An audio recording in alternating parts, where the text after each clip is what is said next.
Welcome to your Flame Fundamentals training. The next aspect you'll cover when it comes to editing is keeping sync. Now this can be broken down into two parts: keeping sync in the sequence while editing, and working with synced sources.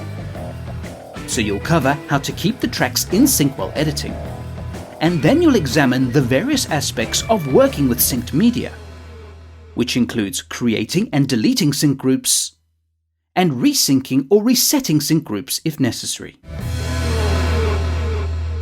When working in a sequence, Flame usually edits your sources to the tracks you've patched using the patch panel.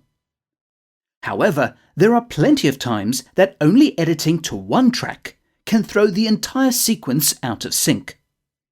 For example, here is an edit of multiple video and audio segments. Now let's say that you only want to insert video segments in the middle of the edit. This could be as a cutaway, or perhaps you're breaking up the narrative. Looking at the patch panel, there is only one video source tab, since this is a video-only source. When you perform the insert edit, the segment is inserted into the patched video track. However, the sequence is now out of sync because none of the other tracks shifted as a result of the insert edit. So everything is now out of sync. This is where the sync locks can help. Looking at the patch panel, you will see a small right-pointing arrow for each track.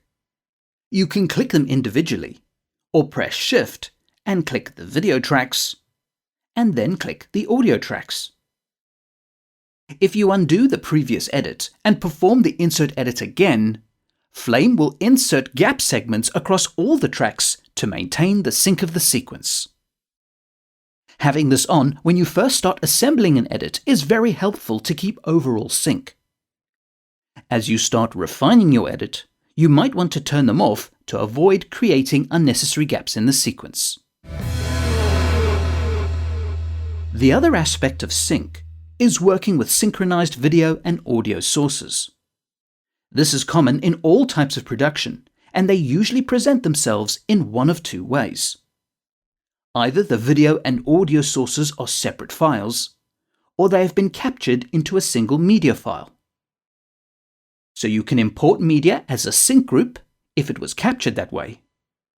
Or you can import the separate sources and create a sync group from the separate files. When you edit a sync group into the sequence, you will see that the names of the segments are underlined. Any other segments that are not underlined are just individual segments. Now you can tell Flame to just select individual segments or select the sync group. This is all controlled through the sync button in the row of editorial controls. When sync is on, selecting any segment of a sync group selects the entire group. This means that as you move, trim, and edit segments around the sequence, you are able to keep these segments in sync.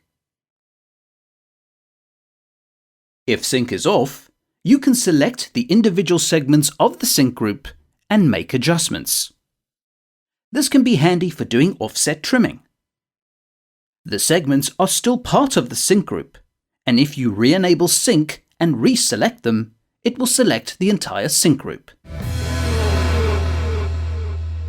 The sync group is a link between segments, and because this link is metadata, it can be made or broken at any time between multiple overlapping segments in the sequence. For example, to permanently break a sync group, you select the segments and using the right-click menu, you choose Groups and delete Sync Group. These segments are no longer synced, and you can move them around as you wish. If you wish to create a sync group, the procedure is more or less the same.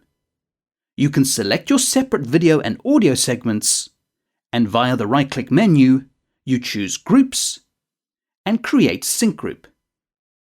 Do not use Create Group, as this is an entirely different function to group shots for grading and VFX. Now sync groups also have indicators when something goes out of sync. For example, disable the sync button and switch to the slide editorial mode.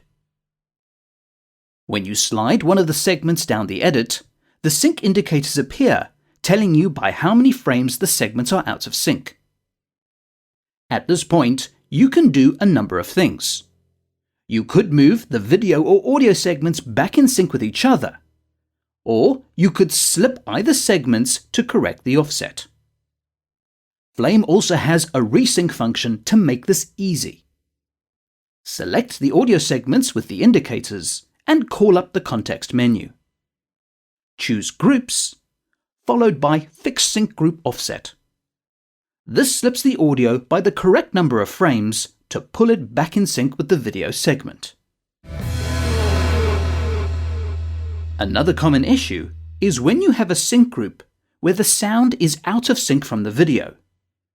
For example, the audio was captured separately during the shoot, and someone was kind enough to sync everything before handing it over to you.